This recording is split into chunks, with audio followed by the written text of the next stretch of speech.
your college performance does not relate to the National Football League. It never does. They played side by side with each other, and he wasn't as good as Quinn Ewers. That's an issue. That's a major issue. It wasn't that he wasn't as good as Quinn Ewers. Ever got to Texas? It wasn't that he wasn't as good as Quinn Ewers. It was Quinn Ewers' program, which Steve Sarkisian made very clear the entirety of the time that Arch Manning was in Austin. So for you to argue that because Ewers is a 7th-round pick, Arch Manning is not that good and not deserving of being first overall is asinine. It is wrong. It is incorrect. I told you he's going to be number 1 overall. My whole thing was I'm buying him. You're doing your thing now where you double down on a take that is incorrect. The best quarterback prospect to ever hit college football can't play. He's not so. There were 2 perfectly rated quarterback recruits in the history of the sport. Quinn Ewers couldn't even play at Ohio State. He couldn't even play at Ohio State. Quinn Ewers. Go look it up.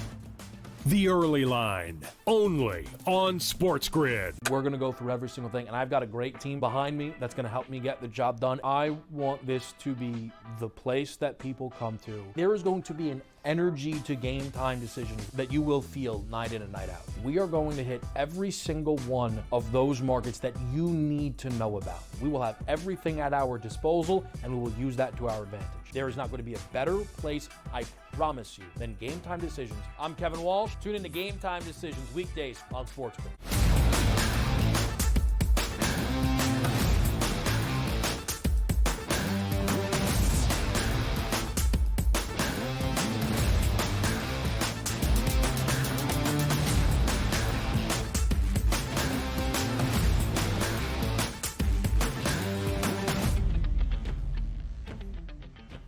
Welcome to hour number 3 live right here on the Early Line on SportsGrid. It is a Wednesday morning. It is our 3rd and final hour. He is Donnie right side. I am Ben Stevens. In this 3rd and final hour, of course, a preview of each of our 2 potential series clinching spots tonight in Game 5s in the NBA postseason. First, at the home of the reigning champs, but down 3-1 against the New York Knicks. Now without Jason Tatum, can the Celtics at least stave off elimination for one more night against the New York Knicks? They are favored to do just that. And then, of course, in our nightcap in the Twin Cities, no Steph Curry for the Golden State Warriors. The Minnesota Timberwolves, a hefty favorite to pull off the gentleman's sweep and head back to the Western Conference Finals for a 2nd straight season tonight against the Dubs. We'll get your thoughts on that. You'll get our thoughts on that. We'll talk Stanley Cup postseason with Joe Madden to end out this hour. And DRS,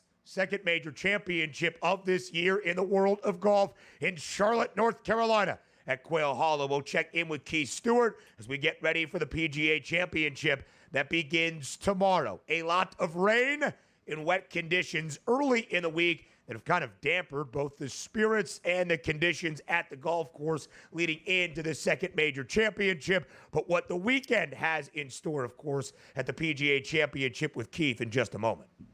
Yeah, it's interesting, too, because the PGA Championship is a major, but there's so many hot topics across the sports landscape here. And we understand that it doesn't start till a Thursday, which is tomorrow, but we haven't had enough time to talk about the PGA Championship and horse racing on top of that. The NFL schedule leaks that have continuously come out all throughout the day. The Giants won't have their home opener until Sunday Night Football in week number 3. And also those Philadelphia Eagles playing the Kansas. I mean, why? We just blew that team out. The Eagles going to blow out the Kansas City Chiefs in week number 2 in Arrowhead. I mean, it's just a coronation. Could they go 16 or 17-0 this year? Could they win every playoff game? And the possibilities are there. The possibilities are endless this season.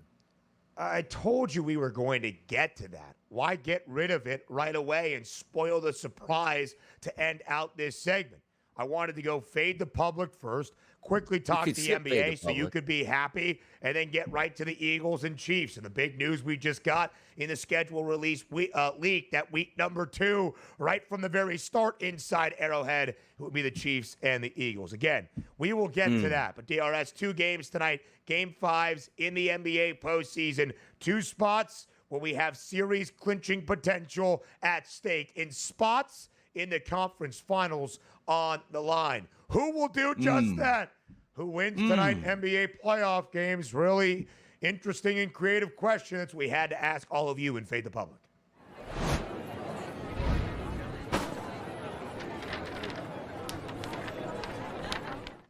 Now, you know me.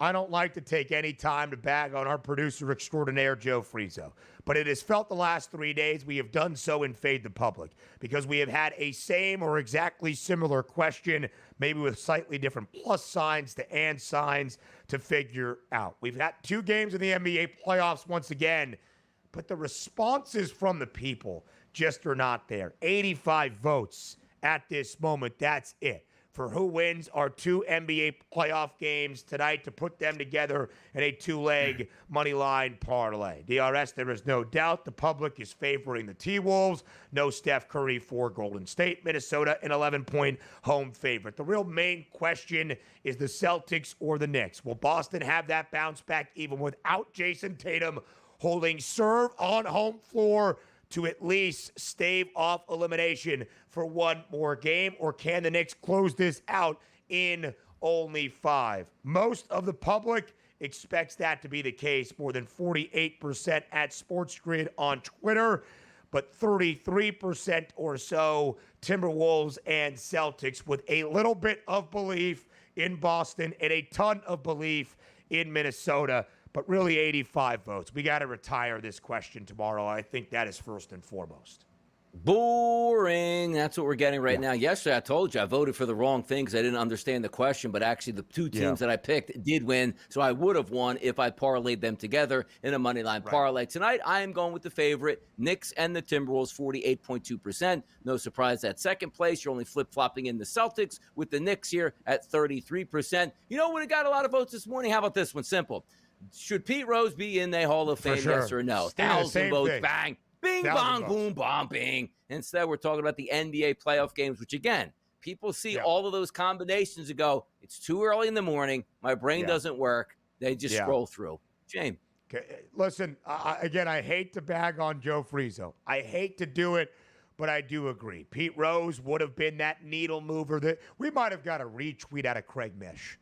He might have been like, you know what, as SportsGrid's MLB insider, despite not hosting pro baseball today, I'm going to splash a Riz Twiz on this, and we will really open up the conversation. Didn't happen. Only 85 votes. For what it's worth, I voted for the Celtics and the Timberwolves. That's great, Donnie. I got sources right now. You got to say sources of Craig Mish's sources are telling you Pete Rose, either however way you want to do it, has been inducted into the Hall of Fame starting in 2027 or has been left out of Cooperstown once again. That's good. I'm telling you. And you even step it up here like Joe Frizo, or producer, could put these out. I give you the blessing. Here's how you word this. Pete Rose will be announced into the Hall of Fame this summer by @Craig Mish. Sources right there. Put that out. I'll back you up on that. If there's any flack down the line, trust me on that. That will do numbers at this point. And you'll get the Bob Nightingales out there. You'll get the Peter Gammons out there. They'll all hit that retweet, and we'll have thousands of votes because Craig Mish is breaking news out here on Pete Rose. And listen, by the phrasing of that, it's basically just that Craig Mish believes Pete Rose should be in Cooperstown. I'm actually not sure Craig Mish's stance on Pete Rose and his Hall of Fame candidacy. Does Craig Mish have a Hall of Fame vote? Is he one of those stingy baseball writers that has a vote for Cooperstown? I don't know. If only we could ask him. I don't think so. All right, 2 more minutes left in this segment, DRS. We'll get to the NBA playoffs a little bit later on. By the way, because the Knicks are the underdog in the odds makers sense of things, but of course not from the public. We'll talk more about that later. Knicks, T-Wolves outright, even with Minnesota as an 11-point home favorite, plus 197 in that money line parlay. We just got some big news. Speaking of sources, some schedule release leaks. Week number 2, our Super Bowl 59 rematch in KC. It's the Chiefs and the Eagles, according to Fox Sports' Jordan Schultz. Philadelphia will head to KC, DRS, with a little bit extra rest, we do believe. We do not officially know the Chiefs season opener. We think it's that Friday night opener in Brazil in Sao Paulo against divisional foe in the Chargers. So a little bit of extra and additional rest for both potentially, although the Chiefs would have to fly back to KC in that additional rest for the Super Bowl rematch and maybe a Super Bowl preview in 2025, bright and early in week number 2. Ah, I love to see it too. It's a perfect time. And by the way, I did like your word usage there. We'll get back. We'll get to the NBA in just a little bit, as if we have been talking NBA for 2 straight hours on this program this morning. But if we are looking at the Philadelphia Eagles and the Kansas City Chiefs, that will do big-time numbers in week number 2. It's the perfect time. You want these two teams fresh, right? Hopefully no injuries in game number 1 for either one of these teams. Square up in Kansas City, which, correct me if I'm wrong, Nick Sirianni was screaming at the fans last time they were in Kansas City and won that rematch last time after losing the Super Bowl, which they should have won if they just had a simple turf field out there. The Eagles would have blasted them, and that Super Bowl, we'd be the 3-time Lombardi Trophy-winning Philadelphia Eagles. How about that? Keep going with it, DRS. More here on the early line next.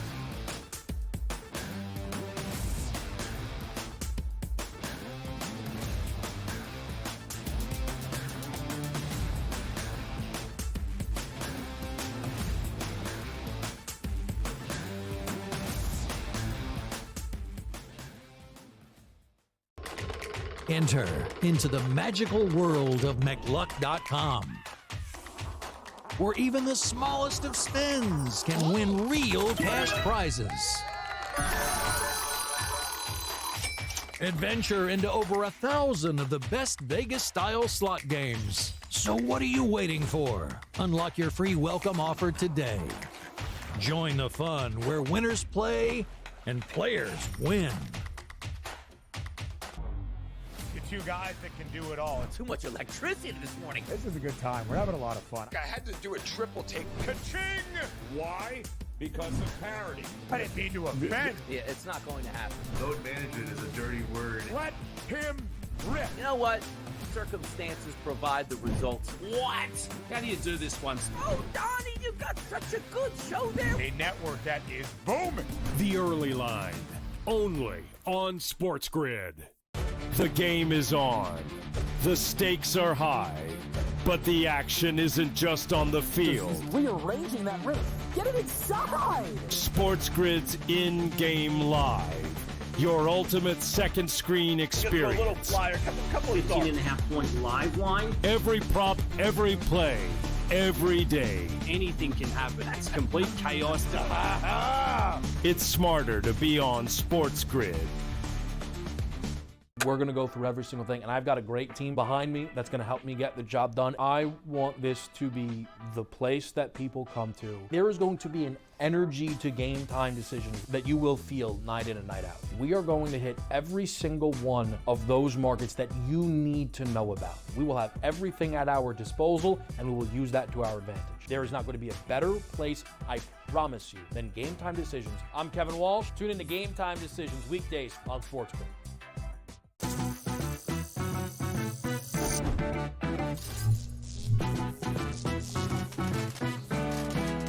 Did you know sportsbooks tend to draw up tighter bet lines for events that get even more bettors, like championship games or major matchups? My tip? Try betting on less popular sports. You might have a better shot at beating those odds. Now, go get lucky. See you in Las Vegas. Let's get lucky.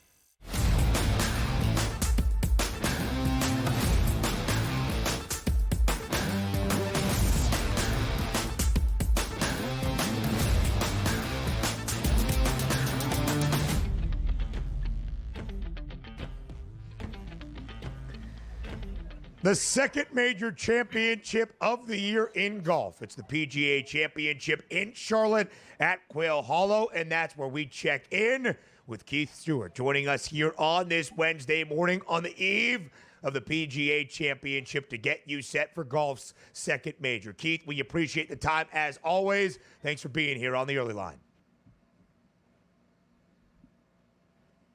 No. Having some technical difficulties there with Keith. You hate to see it. Listen, the last few times we'd have Keith on the show, there's been some bomb squads around. Yeah. There's been some other people that have kept a very keen eye on what Keith has been doing here on TEL. You want to take it? You want to set the stage for the odds? Go ahead. By the way, a year ago, correct me if I'm wrong, we had Keith Stewart live, boots on the ground in Louisville when we had an arrest with Scotty Scheffler.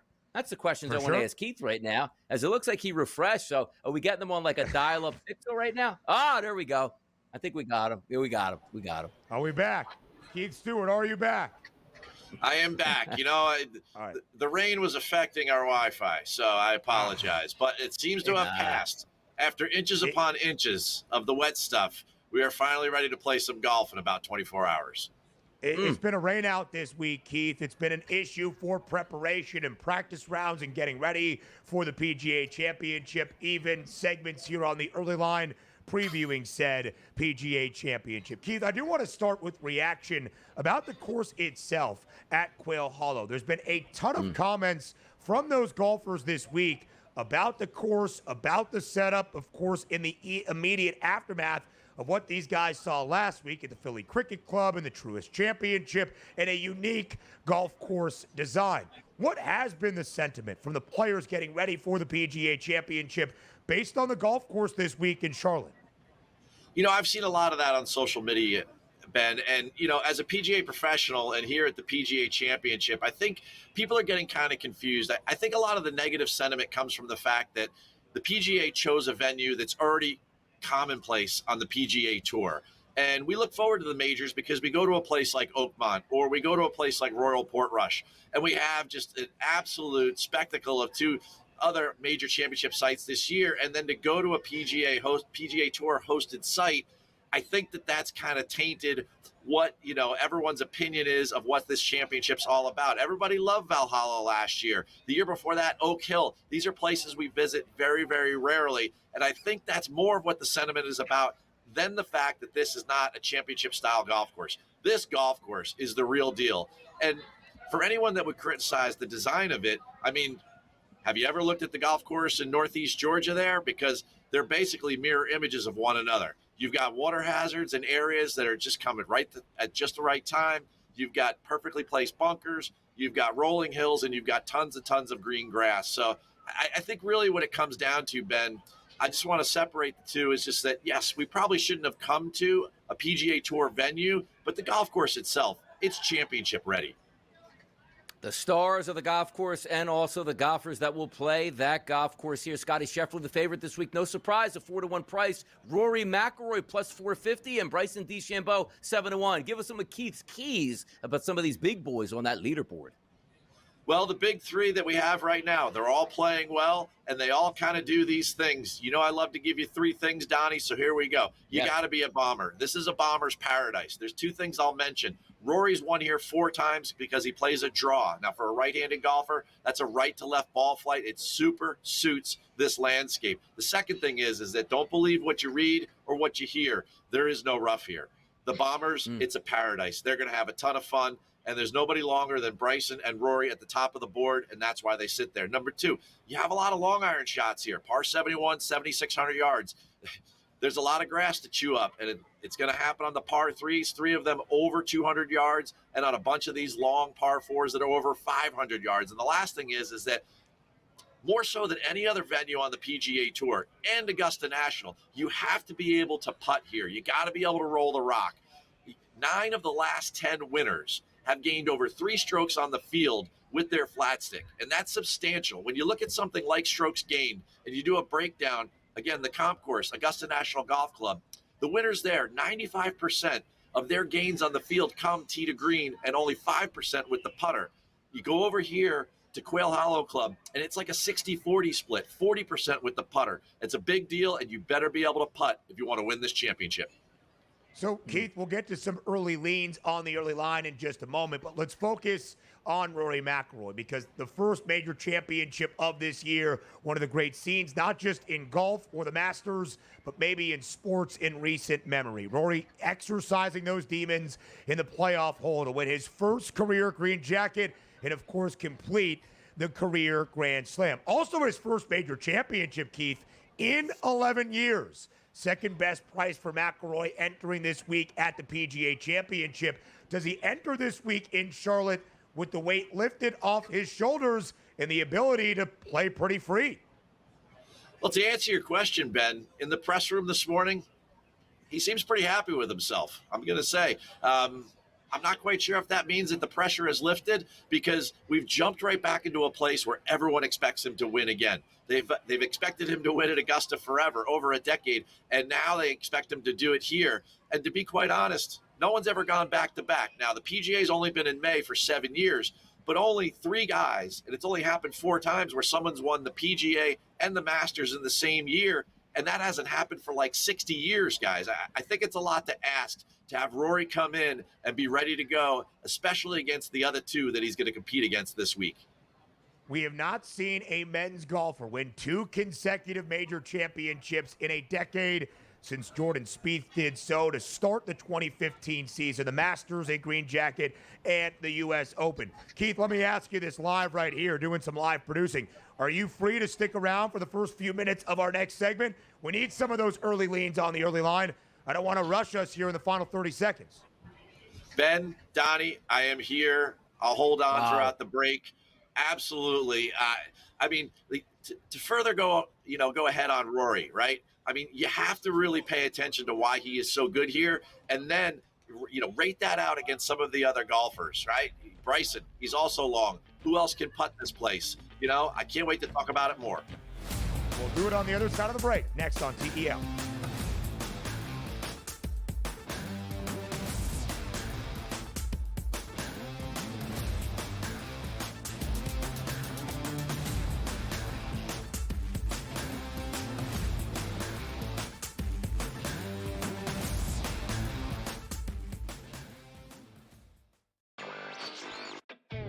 Still underdogs at home, on the road, and all of these games. It's time for people to start understanding it's a legitimate team that has a chance not only to win the series against Cleveland, but also maybe even go all the way to the NBA Finals. I think a lot of the focus has been on why the Cavs have not played particularly well. A lot of that is due to injury, of course, but I think that's taking too much credit away from what the Pacers have done. Newswire. Only on SportsGrid. Malaysia Fawali, who you guys know I am a huge fan, has decided to switch allegiances and stay in league. And now she's going to go play for Kim Mulkey. Her, Flau'jae Johnson in the backcourt. It's going to be interesting to watch. You wonder sometimes with roster construction, maybe too much is not too good. Betting above the rim. Only on SportsGrid. Jason Tatum underwent surgery to repair a torn right Achilles tendon. That is obviously a season-ending injury, and that's long rehab. You're talking next year. That's a year. I don't wish that on anybody. I don't. I hate that Achilles, knees and ankles. I don't like talking about them. I've said it a million times. But screw the Celtics. Pharrell, coast to coast. Only on SportsGrid. 2 guys that can do it all. Too much electricity this morning. This is a good time. We're having a lot of fun. I had to do a triple take. Ka-ching! Why? Because of parity. I didn't mean to offend. Yeah, it's not going to happen. Load management is a dirty word. Let him rip. You know what? Circumstances provide the results. What? How do you do this one? Oh, Donnie, you got such a good show there. A network that is booming. The Early Line. Only on SportsGrid.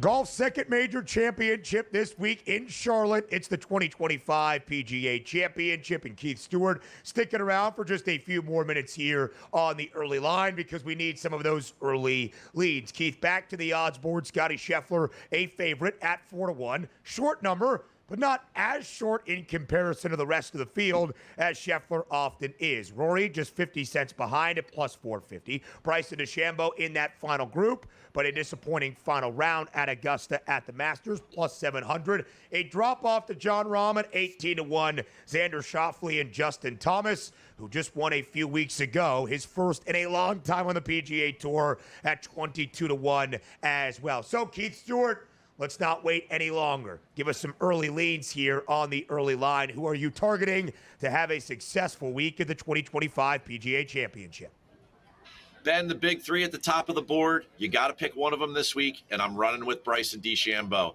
At plus 700, he's been bet down almost 11 points since the middle of last week. Everybody's on him, and with good reason. If you go back to Keith's Keys, the guy can bomb it. He hits a draw. It's soft conditions out here. We know about the rain. And then you get to the putting green, and he can absolutely roll the rock. We've seen it for major championships. He's won 2 U.S. Opens. You got to be able to putt to win those. You talk about experience at Quail Hollow. He's played here a couple times. He's had a 4th in 2018. He's had a 9th in 2021. And when it comes to the PGA, he understands how to play the modern game and how the PGA Championship is set up. A 4th in 2020, another 4th at Oak Hill in 2023, and then runner-up last year at Valhalla. Bryson DeChambeau is my first. My second guy is another guy that completely understands how to play this championship. It does not matter the venue, and that is Viktor Hovland. He's sitting right there at 50. I love the number, and the fact that those three have separated themselves so much has given some of these middle-tier guys some extra points,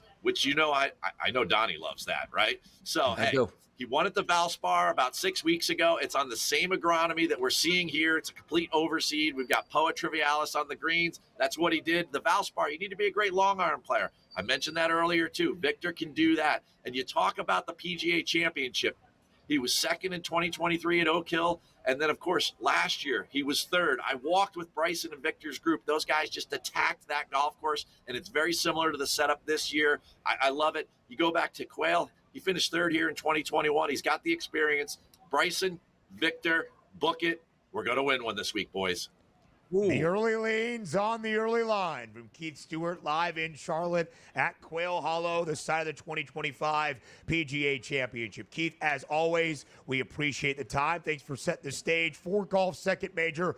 Hopefully on Friday morning, we don't need to check back in about the leader in the clubhouse being arrested like Scotty last year at Valhalla.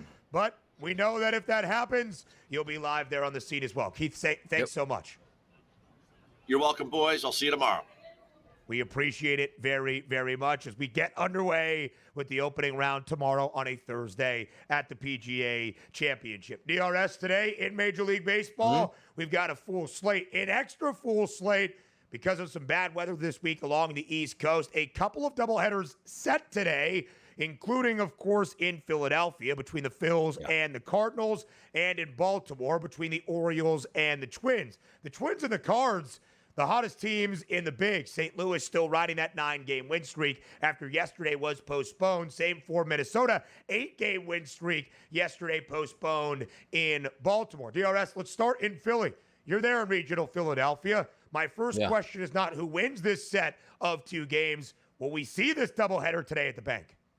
They're going to try to wait it out. Like, there's a reason why you postponed a game yesterday if you feel you can't get it in, because you can definitely squeeze in 2 games the next day. But it has not stopped raining over the past 24 hours. Like, I'm not looking at the window right now, but before we started the show, it was pouring rain. It's saturated. Now, granted, we understand the tarp is over the infield, and they have very good draining mechanisms in major league ballparks here. But at the same time, if it just continues to rain and rain throughout the game, to squeeze in a doubleheader, not just, hey, let's get in 5 2/3 innings here, 5 1/3 innings, and get out of town at this point. I hope it plays because you have a pretty good pitching matchup in the Phillies' favor, particularly in game number 1 going up against Eric Fetty. What's Fetty do well? Well, he has a decent ERA on the season, but high xFIP numbers, which means high walk rates and low K rates. And the Philadelphia Phillies over the past 30 days against right-handed pitching, they don't strike out all that much, so the ball will be in play. So if you are looking to back the Philadelphia Phillies, game number 1 is probably your main advantage today as opposed to game number 2 with Gray and Nola. We'll talk about the O's and the Twins on the other side, but some day baseball on this Wednesday trying to make up some of those rained out games from yesterday. DRS, it is interesting. Both the Phils and the Cardinals do have a scheduled off day tomorrow. Would that allow them to play before they head to their weekend trips? We shall see. Plenty more around the bigs next.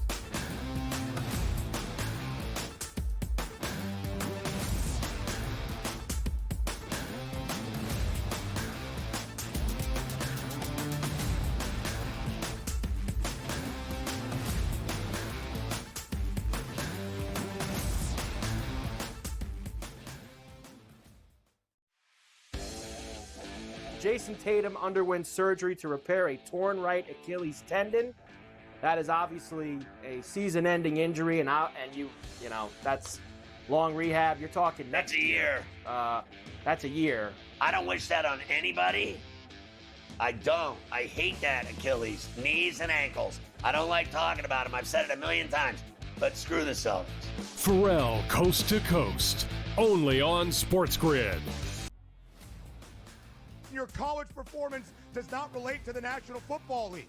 It never They does. played side by side with each other, and he wasn't as good as Quinn Ewers. That's an issue. That's a major issue. It wasn't that he wasn't as good as Quinn they've ever Ewers. got to Texas. It wasn't that he wasn't as good as Quinn Ewers. It was Quinn Ewers' program, which Steve Sarkisian Why made would it very be Quinn clear Ewers' program? the entirety of the time that No. Arch Manning was in Austin. So for you to argue that because Ewers is a 7th-round pick, Quinn Arch Ewers' Manning is team. not that good and not deserving of being first overall is Yes. asinine. It is wrong. I It just is told incorrect. you he's going to be number 1 overall. My whole thing was I'm you're buying doing him your because thing now I where you expect him to double have a down on a decent take season. No, I'm that not is doing that. incorrect The when I best show it's quarterback incorrect. prospect to ever hit college football can't play He's over not, a 7th-round There were pick two who didn't even perfectly play rated good. quarterback Stop recruits it. in the history Stop of the it. sport. Quinn Vince Ewers couldn't even Young play at and Ohio Quinn State. Ewers. He couldn't even play at Vince Ohio Young and State. Quinn Ewers. Go look it up. The Early Line, only on SportsGrid. We're going to go through every single thing, and I've got a great team behind me that's going to help me get the job done. I want this to be the place that people come to. There is going to be an energy to game time decisions that you will feel night in and night out. We are going to hit every single one of those markets that you need to know about. We will have everything at our disposal, and we will use that to our advantage. There is not going to be a better place, I promise you, than Game Time Decisions. I'm Kevin Walsh. Tune in to Game Time Decisions weekdays on SportsGrid.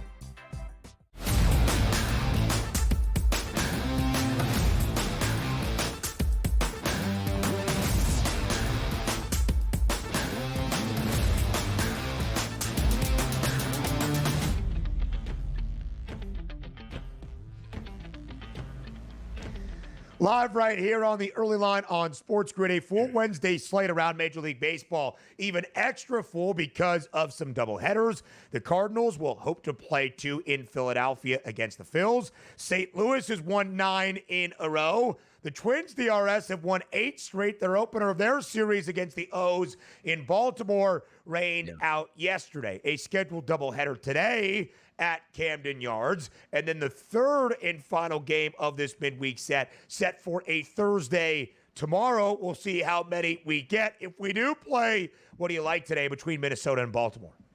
It's always hard to try to predict like the second game of the doubleheader who's actually going to be in the starting lineup, who won game number 1. Also, rainy conditions, I probably would assume, once again down in Baltimore. Looking at the conditions, though, right now, doesn't look like it's as supposed to be adverse as it is in Philadelphia. 75 degrees at first pitch for at least game number 2. That should bode well. But game number 1, 72 degrees, not bad. Same wind blowing in light from right field at 6 miles per hour. Both of these pitchers can be hit. Bailey Ober, just looking at his season so far on his xFIP minus numbers, sometimes it's harder to find here on these double headers. Ober, there he is. 18th on the card out of 31 pitchers, a 103 xFIP minus, but an ERA of 3.50. Now, you might be hearing some new terminology like the xFIP and the xFIP minus. What is the difference now? The reason why you roll a lot with xFIP is it's just the underlying value of the pitcher. It doesn't matter what the actual environment is. xFIP minus, now that we have pitchers with multiple starts and multiple ballparks that they pitched in, that says, you know what, the baseline is 100 for, let's just say, the American League or the National League, depending where you're pitching at, and sort of brings in the styles. The reason this is key, because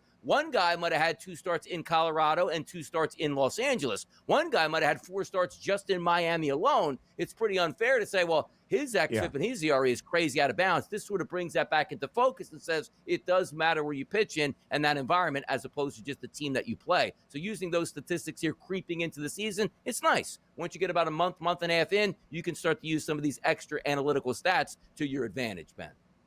Yeah, DRS, the first game of this doubleheader in Baltimore is starting early, just about an hour and a half from now, a little bit after noon, as they try to squeeze these two in today between the O's and the Twins. Baltimore, a disappointing start to this season, 15-24. Disappointing start for the Twins as well, 13-20, but they're now back above 500 because of that 8-game win streak. Let's get out to the Motor City. Tonight, the Tigers and the Red Sox. Detroit looking for a 3-game series sweep.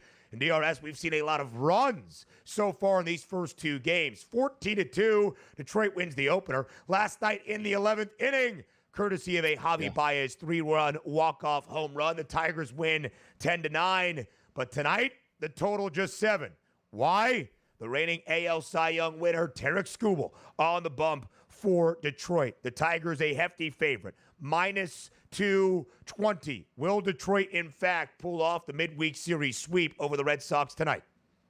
They probably should. You get a lot of left-handed batters in the lineup for Detroit. Why is that important? Hunter Dobbins on the season, 39 lefties. He's faced a 308 ISO and a weighted on-base percentage of 394. If you just take a look at the last 30 days, which includes only 28 batters from the left-hand side, still hammering them, Ben. 357 ISO and a weighted on-base percentage of 394. Why is that important? Left-handed batters with good numbers against right-handed pitching this year. Kerry Carpenter, as well as Colt Keith, Riley Green, and the other lefties in the lineup that will play out, Zach McKinstry, Trey Sweeney, and so forth here. A lot of left-handed pitchers should give you the advantage, but the biggest advantage is not the left-handed bats going against Hunter Dobbins. It's the left-hander that you have on the mound pitching for you tonight in Tarek Skubal. How about an xFIP minus number of 56? Once again, I just told you, the league average is 100. He's at a 56. His ERA, 2.08. His FIP number, which is a 2.12, and xFIP number, 2.34. Absolutely filthy. It's a heavy price. They should win, but I do think it might be a lower scoring game today. Why? Because Skubal's probably going to hold it down for maybe 2 runs, 4-2 victory here, possibly for Detroit on tap. Yeah, DRS, it was interesting, of course, for Tarek Skubal, the reigning AL Cy Young winner. In his opening 2 starts of the year, he allowed 7 earned runs in total, lost both of those games. What's happening with Skubal? In his next 6 starts, he has won 4 of the 6. He has allowed a total of 4 earned in these 6 outings, and he is the AL Cy Young favorite as we speak. The National League, or one of the National League Cy Young frontrunners, is Yoshi Yamamoto for the LA Dodgers. He gets the start tonight out in LA against the Athletics. Nearly a $3 money line price in favor of the Dodgers at the Ravine, minus 290, total at 8.5. What's the play tonight in this California clash, which is an interesting thing still for the Athletics who play in Sacramento?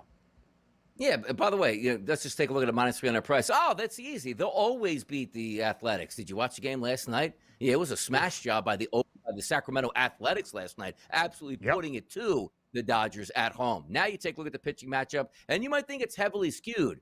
Not so fast, though. 31 pitchers on the card today. Yamamoto's number 3. His xFIP minus number, 63. His ERA, 1.80. His xFIP number, 2.51. That's tremendous. But check out Gunnar Hoglund here. Right behind him, number 4 on the card today with an xFIP minus number of 73 and a 2.38 ERA and a 2.99 xFIP number. Now, granted, Yamamoto has 156 batters that he's faced on the season, and Hoglund's only got 44, so limited chances here. And we always expect that lineup to bounce back for the Los Angeles Dodgers. But this doesn't sound like a price point that's, measured up to what I got last night. 10-1 maybe last night for the Dodgers, and the A's aren't showing up. No. Last night it was an over only because the Athletics put up the amount of runs that they did last night. I'm not paying that price point, but I'm not saying the Dodgers can't win and won't win this game. But buyer beware in that one. You see that big price here. The pitching matchup isn't all that much different just based on some of the early analytical numbers.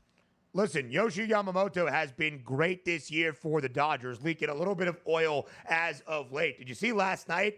The LA native or the LA area native out from Thousand Oaks, Jacob Wilson, in the leadoff spot for the A's. The 23-year-old, 4 for 5, 2 home runs, 4 RBIs as the A's pasted the Dodgers at the Ravine 11-1. The homecoming for Jacob Wilson in that spot. DRS, a rubber match between NL West foes today, this afternoon in San Francisco. The Giants and the D-backs. Arizona won the opener on Monday. The Giants respond last night in a high-scoring affair. Basically a pick'em for the series finale and the rubber match this week. Minus 112 now, though, the updated money line price on San Francisco. Total on the rise ever so slightly at 8.5. Who wins this game?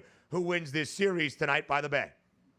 The afternoon game out there, Ben, 12:45 start, so you won't really get those shadows in, maybe a little bit warmer temperatures that you would have normally at night, which is a nice thing to have. But understand this, though. Jordan Hicks is 11th on the card today out of 31 pitchers with his xFit minus number at 89, which is really good. But here's the correlation sometimes that people can't wrap their head around. Wait a minute, you're telling me Jordan Hicks having a good season with a 5.82 ERA? Just means he's getting a little bit unlucky at this point. His metrics are very good. Weighted on base percentage and ISO power numbers, things just aren't working out in his favor. But as I said, you're lining up right-handed pitching. You're going up against a lineup that can really detonate right-handed pitching with a lot of left-handed bats. That's certainly the Arizona Diamondbacks at this point. First 6 guys in the lineup today, all elevated ISOs against righties. We'll see how that one plays out, because I just told you. You have a very good season so far for Jordan Hicks, not ERA-wise, but strikeout-wise, and also not giving a lot of free passes and keeping the ball on the ground. You focus on San Francisco with Eduardo Rodriguez, not a great pitcher. Last 30 days, hammered as a left-handed pitcher, both lefty and righty batters. However, when you take a look at Eduardo Rodriguez, you see his 92 xFit minus.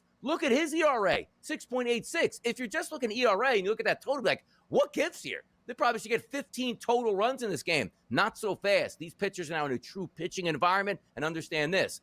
They're getting a little bit unlucky to start the season. Maybe that balances out today in the afternoon. 2-1 the win for the D-backs in Game 1, courtesy of Corbin Carroll, 2 solo home runs. 10-6 last night. Christian Koss, the catcher for the Giants, a grand salami. Jung-Hoo Lee, a 3-run shot late to really extend it for the Giants. DRS, when you look right now around MLB, the Dodgers losing yesterday to the A's. They are now a half game behind both the Mets and the Tigers. Both teams at 28 and 15 for the best records in MLB. An NBA playoff preview next.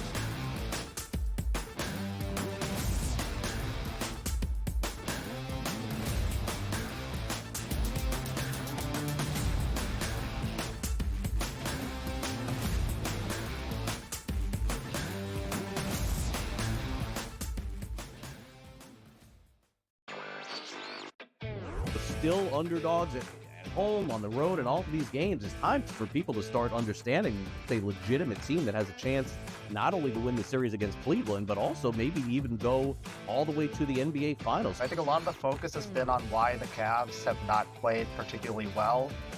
A lot of injury, of course, but I think that's taking too much credit away from what the Pacers have done. Newswire. Only on SportsGrid.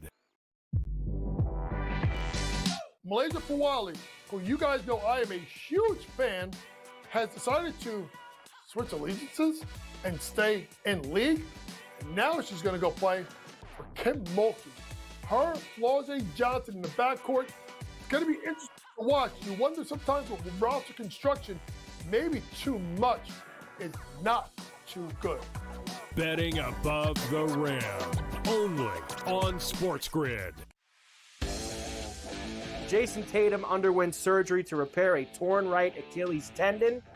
That is obviously a season-ending injury, and you know that's long rehab. You're talking that's a year. That's a year. I don't wish that on anybody. I don't. I hate that Achilles, knees and ankles. I don't like talking about them. I've said it a million times. But screw the Celtics. Pharrell, coast to coast. Only on SportsGrid. The two guys that can do it all. Too much electricity this morning. This is a good time. We're having a lot of fun. I had to do a triple take. Ka-ching! Why? Because of parity. I didn't mean to offend. Yeah, it's not going to happen. Load management is a dirty word. Let him rip. You know what? Circumstances provide the results. What? How do you do this once? Oh, Donnie, you got such a good show there. A network that is booming. The Early Line. Only on SportsGrid.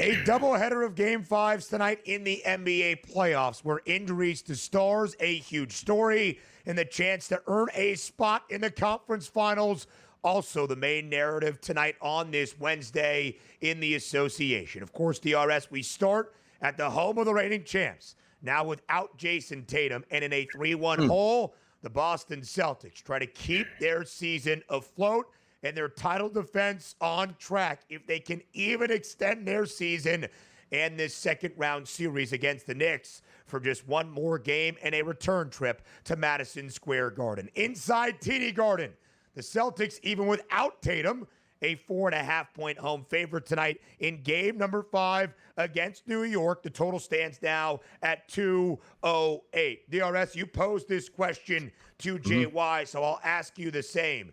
Is the right side favored in game 5 tonight between the C's and the Knicks? Based on the algorithms, yes, but what has told you in this series? And understand this, Boston's a very good team, even without Jason Tatum. They probably would make the playoffs, obviously, in a regular season without their best player. So there's something to be said for that. And they're home, and it's hard to win games on the road, specifically in the playoffs, and also in a closeout situation, not for you as the Celtics, but to get closed out by the New York Knicks. So they will play with a lot of energy, a lot of emotion, and a lot of heart, but understand this too. Hey, let's fight back and win this. Awesome, Ben. We're on to the next round. No, you're not. You got to win 2 more games just to get to the next round at this point. So I want to see that when we talk about closing time for the Knicks and what that means. Does that mean we lollygag around there and get down 20 points again and make a comeback? Or does that mean we step on their throat immediately in this game and not even let that building even get excited where the possibility of an extended series could absolutely happen? And also, where's the extra scoring come from? I just told you, like they still have a quality team for the Boston Celtics, but your lead dog is not there. That gets you bucket after bucket with the ability to drop 40-plus points in Madison Square Garden. Is it Jaylen Brown's team? Does he shoot 27 times from the floor tonight? Does Porzingis wake up from this illness and feel much better for the game tonight? Is it Derek White, who's wide open for every three-point shot, who might not be wide open for every three-point shot because Tatum is not covering for basically a double team and we're a shadow player near him at this point? Who is stepping up for the Boston Celtics? That's the key for me tonight. And I don't know who it is, but you know who I knew was going to step up tonight? That's the New York Knicks. That's Jalen Brunson and a healthy starting 5 that, oh yeah, boy, it's hard to win the Boston. It is, but correct me if I'm wrong. How many games has Boston won so far in this series on their home court? It's 0. So for me, it's the Knicks and only the New York Knicks tonight, Ben. Yeah, at DRS, I think it's really hard to argue with that. Again, devastating injury for Jason Tatum. Not only going to miss the remainder of this postseason, but a large chunk of 2025-26. But with Tatum in the fold, Boston has lacked that championship resolve and pedigree. With Jason Tatum performing out of his mind in Game 4, the Knicks had vanquished a 14-point third-quarter deficit to take a 3-point lead into the fourth quarter in game number 4 in Madison Square Garden. And Donnie, it is so fascinating, right? You would not expect a team against anybody, but let alone the reigning NBA champs, to be able to claw themselves out of the holes New York has been able to. You would expect a better first half response out of the Knicks, especially tonight if Jason Tatum is not out there for Boston. But the Celtics have held at least a 9-point lead at the break in all 4 games of this series so far. Boston not just a 4.5-point favorite for the game, DRS. They remain a 2.5-point favorite for the opening half. Of course, the natural question is, Jason Tatum is not playing. Who steps up for the C's? Jaylen Brown has the highest points prop of any player for the Celtics tonight, 25.5. He was awful in game number 4. Is it Derek White? His points prop, 18.5. If you had to highlight somebody, DRS, for Boston who fills that very large void of Tatum, who you going to?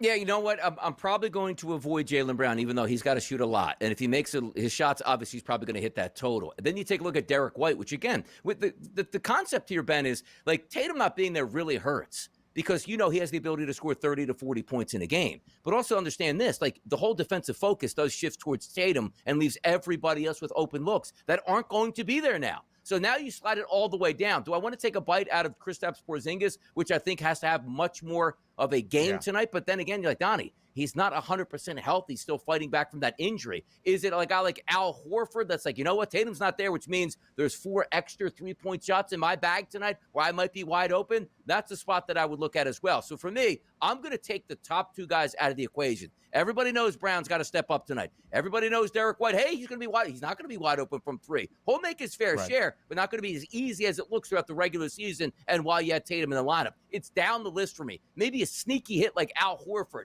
you know what? Early in the first quarter, knocks down his first 2 3-point shots, then you got it. Because you only got to get to around 10 points with a guy like Al Horford. The points have to come from somewhere. I'm just knocking off the top 2 guys, and I'm trying to go lower than that to find manageable statistics.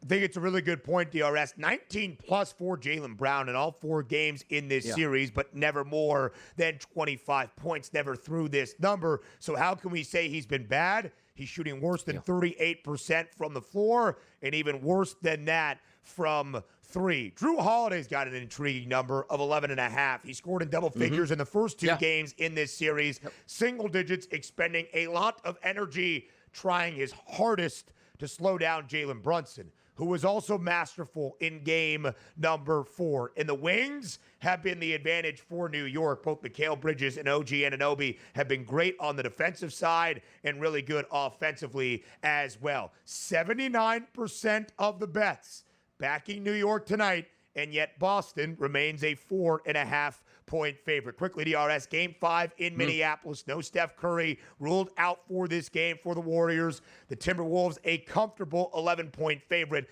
to earn this win and a second consecutive berth in the Western Conference Finals. Just how comfortable do you think tonight's Game 5 can be for Minnesota? It could be comfortable, but I expect it to stay within that number. Could it be close to double digits? Maybe so. But if we're looking at points props here, Jimmy Butler, 26.5, I'm taking him away. Who's the X factor in this game if you want to keep close and maybe win? Buddy Hield's got to go off. And go off, I mean, by making 5+ 3-point shots. His points prop is 13.5 tonight. If Buddy Hield doesn't get 13.5 or more points tonight, they're not winning or covering this game. That's my angle. Enjoy the money line, DRS. More on TEL next.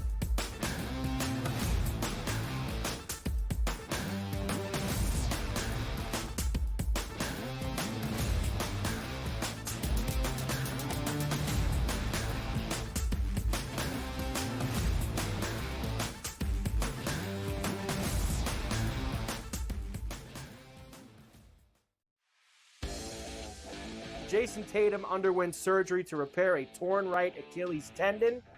That is obviously a season-ending injury, and you know that's long rehab. You're talking that's a year. That's a year. I don't wish that on anybody.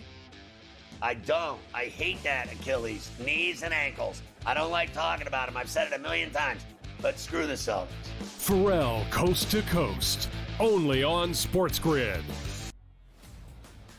Your college performance does not relate to the National Football League.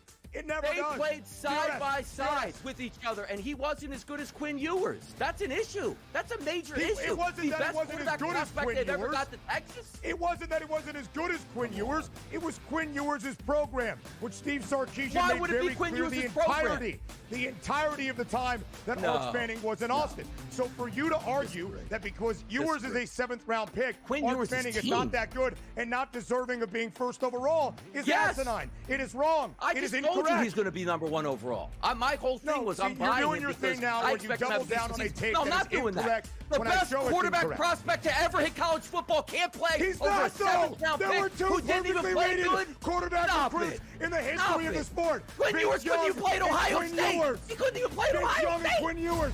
Go look it up. The Early Line, only on SportsGrid. We're going to go through every single thing, and I've got a great team behind me that's going to help me get the job done. I want this to be the place that people come to. There is going to be an energy to game time decisions that you will feel night in and night out. We are going to hit every single one of those markets that you need to know about. We will have everything at our disposal, and we will use that to our advantage. There is not going to be a better place, I promise you, than Game Time Decisions. I'm Kevin Walsh. Tune in to Game Time Decisions weekdays on SportsGrid.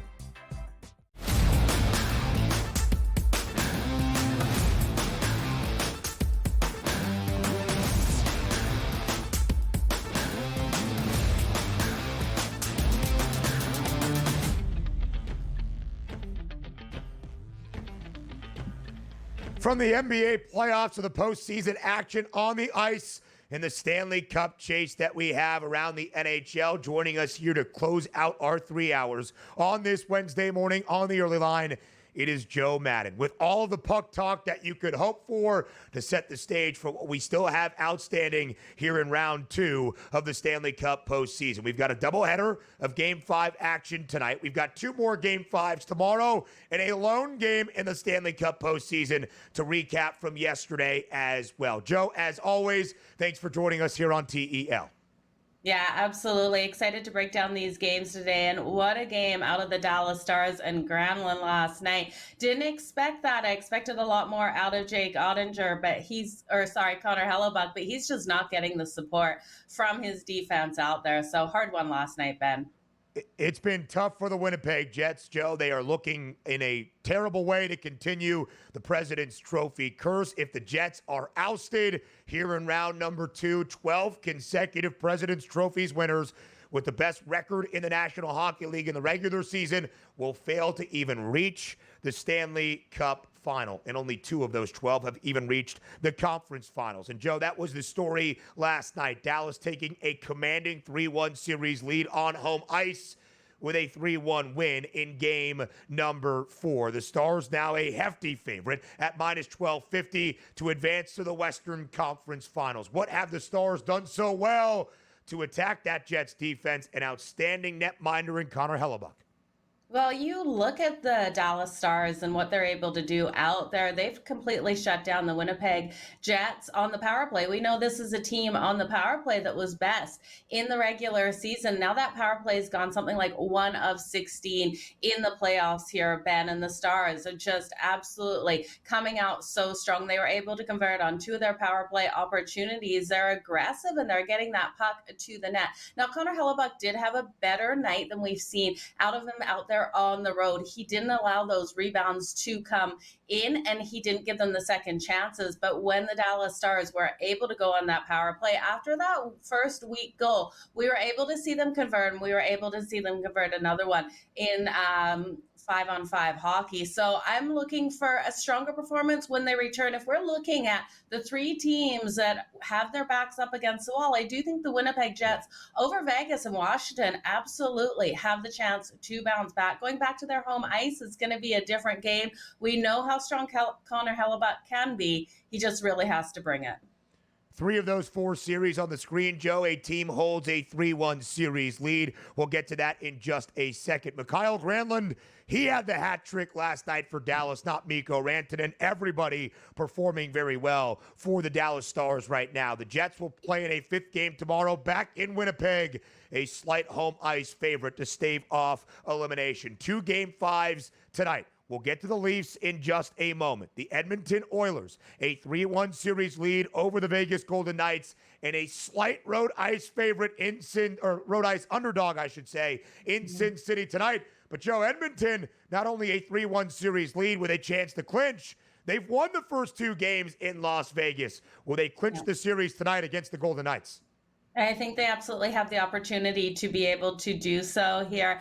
I think they probably get a 4-2 win in this one. You look at the Vegas Golden Knights, and they are not showing that aggressiveness offensively. And if they can't put that pressure on Stewart Skinner, they have no opportunity of getting the win here. I do think Edmonton closes out this series. I'll take their team total over 2.5 goals and Edmonton to win this game tonight.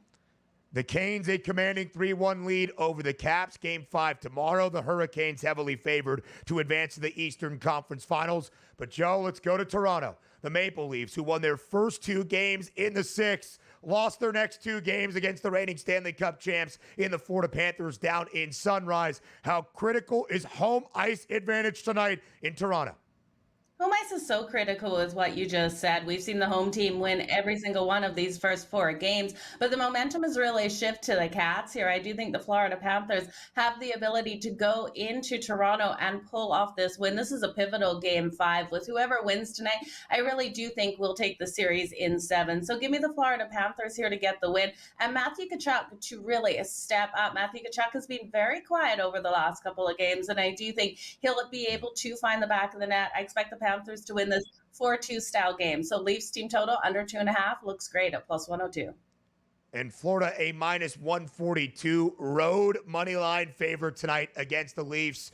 Both teams 2 wins away, but the Leafs 2 wins away from advancing to the conference finals for the first time in more than 2 decades. Joe Madden, thank you for being here to round out the early line on this Wednesday. We'll talk to all of you tomorrow, Thursday, 8 a.m. Eastern.